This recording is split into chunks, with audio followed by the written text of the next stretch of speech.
여러분 반갑습니다. 전북 순창 교회장 김혜덕입니다. 오늘 이 시간에는 기독교 2000년 역사의 본질에 대한 주제를 가지고 말씀을 드리겠습니다. 오늘날 세계적인 혼란상을 볼 때 이 비극을 해결할 수 있는 방법은 기독교가 자기 사명을 다하는 데 있는 것입니다. 기독교가 자기 사명을 다하기 위해서는 기독교의 본질을 알아야만 하는 것입니다. 2000년 전에 예수님께서 독생자로 오셔서 이렇게 기도하라고 당부했습니다. 너희는 이렇게 기도하라. 하늘에 계신 우리 아버지여, 이름이 거룩히 여김을 받으시오며 나라가 임하시오며 뜻이 하늘에서 이루어진 것 같이 땅에서도 이루어지이다. 그렇습니다. 태초에 하나님께서는 꿈이 있었고 목적이 있었습니다.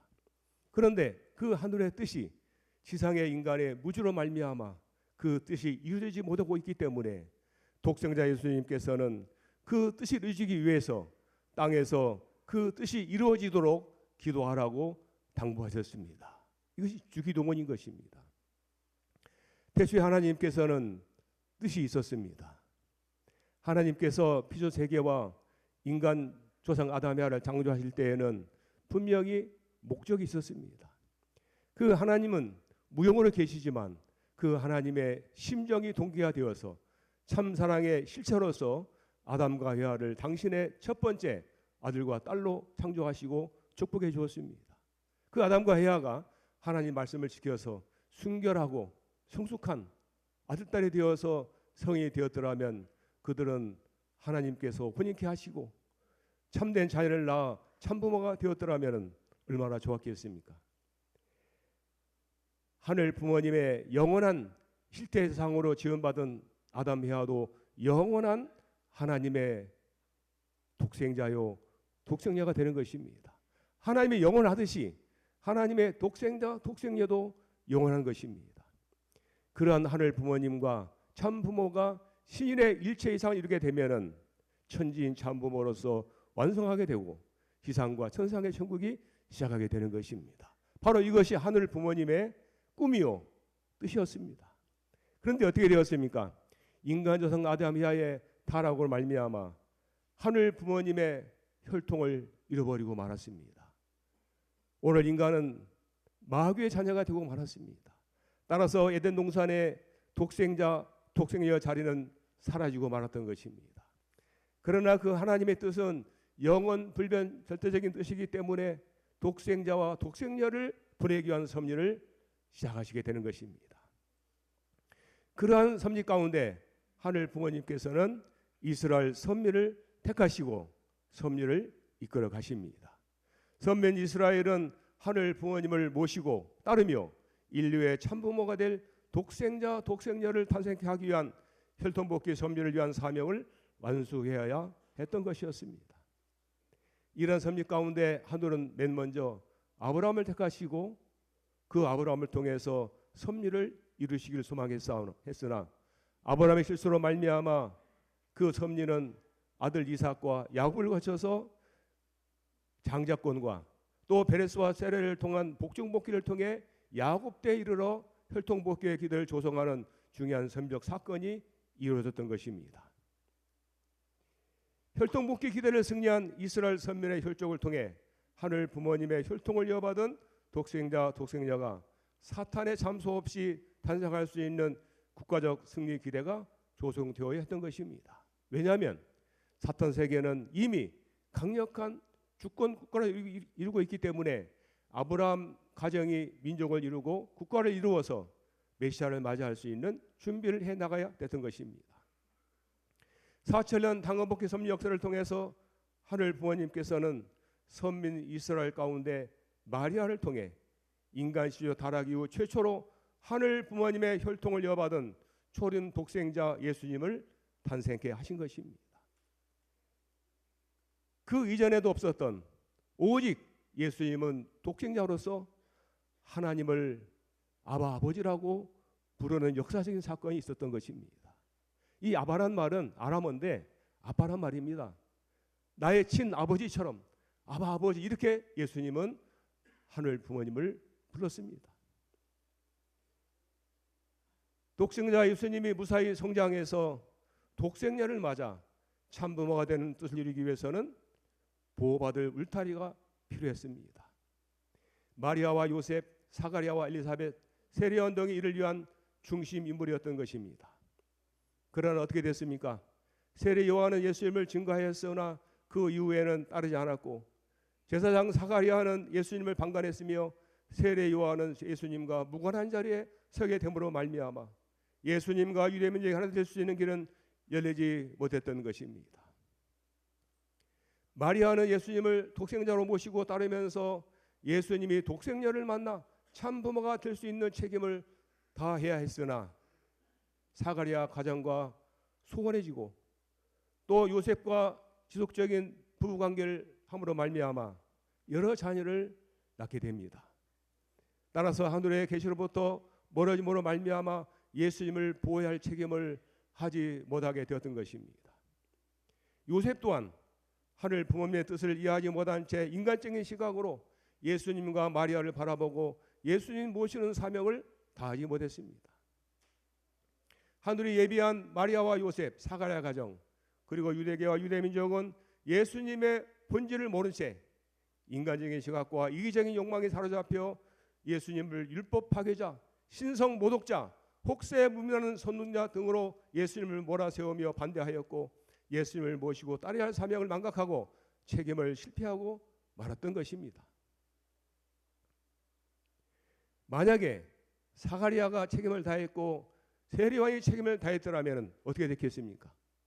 예수님은 독생녀를 맞이할 수가 있었을 것입니다. 그러나 중심 인물들과 유대민족의 책임 실패로 말미암아 독생녀 탄생은 좌절되었고 독생자 예수님의 지상 강림의 이상은 실현되지 못하고 말았던 것입니다. 예수님의 사명 완수를 위해 예수님은 새로운 영적 기반을 찾아 공생의 도정을 출발하시게 되는 것입니다. 결국 예수님은 인류 구원을 위해 육신을 십자가의 제물로 내줄 수밖에 없게 되었습니다.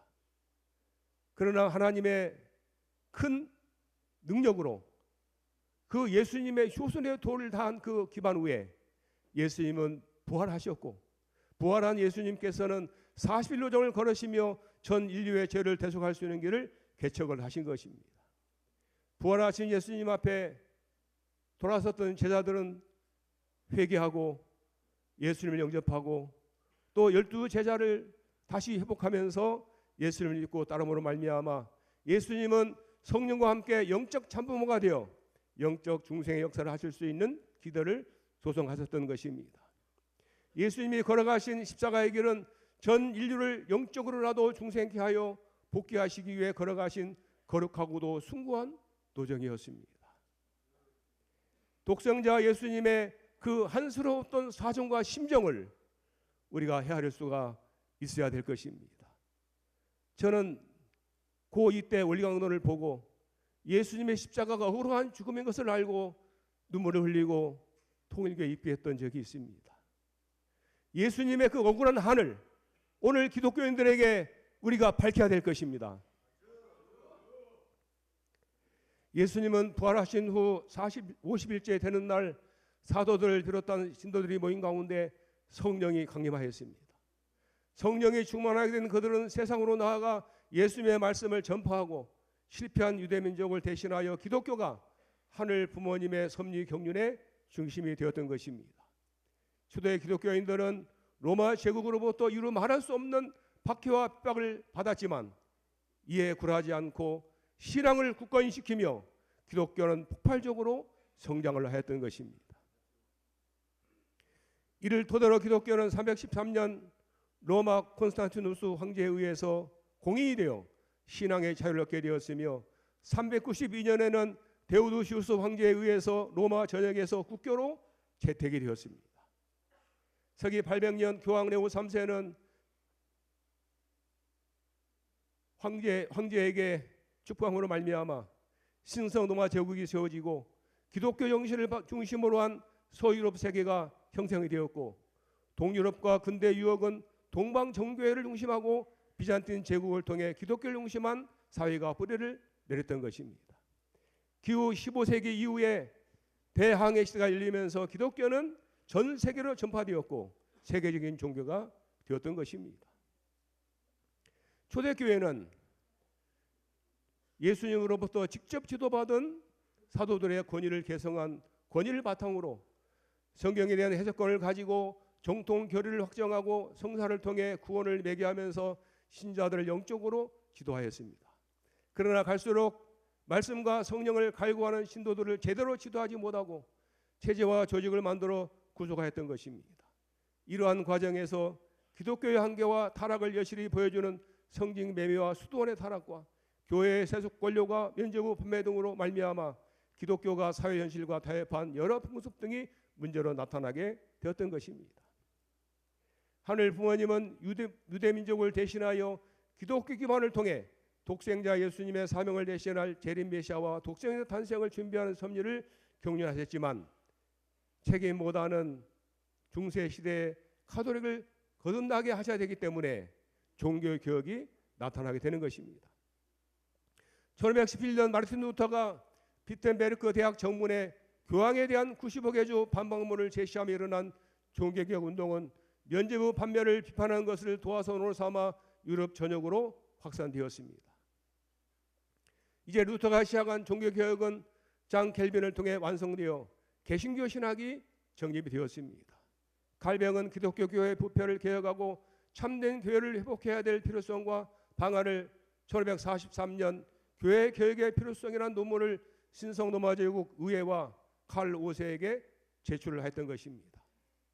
이 장 칼뱅의 사상은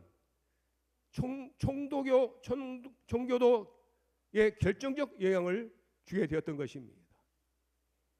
신앙을 갈구하며 종교도들은 생명을 걸고 종교의 자유를 찾아 신대륙으로 나서게 됩니다. 102명의 필그림 화도들이 대서양을 횡단하며 66일을 항해한 끝에 1620년 11월 21일 추운 겨울날 신대륙에 도착을 합니다. 추운 겨울을 지나면서 그들 반수가 죽어나면서도 그들은 종지와 씨앗을 먹지 않으면서 그들은 세봄에 성전을 짓고 학교를 지으면서 미래의 신앙의 꿈을 꾸며 그들은 신대륙을 개척한 것입니다. 그러한 미국이 기독교 국가로 세워졌고 그 미국에서 교육받은 이승만 초대 대통령이 오늘 대한민국의 자유민주주의를 정착한 것은 우연이 아닐 것입니다. 미국의 기독교 정신과 민주주의를 대표하는 나라로서 하늘 부모님이 길러 나오신 것은 참 부모님을 위한 환경권을 만들어 과거에 예수님이 십자가의 길을 걸어가신 역사를 방지하기 위한 역사였습니다. 오늘날 미국은 로마와 같은 입장이 있기 때문에 미국은 참 부모님을 받아들이고 세계의 모든 나라들이 참 부모님을 받아들일 수 있도록 환경을 조성해야 할 사명이 있는 것입니다. 그런 뜻이 있기 때문에 참 부모님께서는 1971년 미국에 도착한 이후 30여 년 인생의 황금기를 미국 복귀와 세계 복귀를 위해서 투입하셨던 것을 우리가 잘 기억하고 있는 것입니다. 기독교가 그 본질로부터 멀어졌을 때 하늘 부모님께서는 종교개혁을 단행하시고 개혁의 맥을 이은 한국 기독교 기반 후에 드디어 초림 독생녀를 탄생케 하셨습니다. 1543년 칼뱅으로부터 400년이 지나 1943년 하늘의 섭리에 의해 초림 독생녀가 이 땅에 탄생하신 것입니다.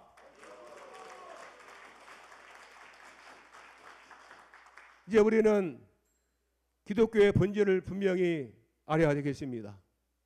2000년 기독교 역사의 본질은 재림 메시아를 기다리고 초림 독생녀의 탄생을 준비하여 어린 양 혼인잔치에 참여하는 것입니다. 존경하는 신한국 지도자 여러분, 초림 독생녀의 탄생은 인류의 꿈이 실현되는 가장 복된 희망의 메시지입니다. 초림 독생녀로 말미암아 6천년 하나님의 한이 회원되어지고 인류의 진정한 희망을 열 수 있는 때를 맞이할 수 있게 된 것입니다. 이날까지 방황하고 있는 오늘 기독 성도들에게 이러한 하늘의 기쁜 소식을 우리가 앞장서서 그들에게 전해야 되겠습니다. 이것이 이 시대 우리의 소명이고 사명이 아닐 수가 없는 것입니다. 마지막 끝날에 주여 주여 하는 자가 다 천국을 갈 것이 아니고 주의 뜻대로 하는 자가 천국에 이른다고 그랬습니다. 내가 주님의 이름으로 선지자 노릇하고 주의 이름으로 마귀를 쫓아내고 주의 이름으로 권능을 행했다 할지라도 나와 관계없으니 불법을 행하는 자라 내게서 떠나가라고 말씀하셨습니다. 이제 마지막 끝날 하늘의 소원은, 인류의 꿈은 초림 독생녀 참 어머님을 중심 삼고 이루어지는 것입니다. 이제 우리는 초림 독생녀 참 어머님을 우리 심중에 모시고 세상에 나가서 외쳐야 되겠습니다. 이상으로 강의를 마치겠습니다.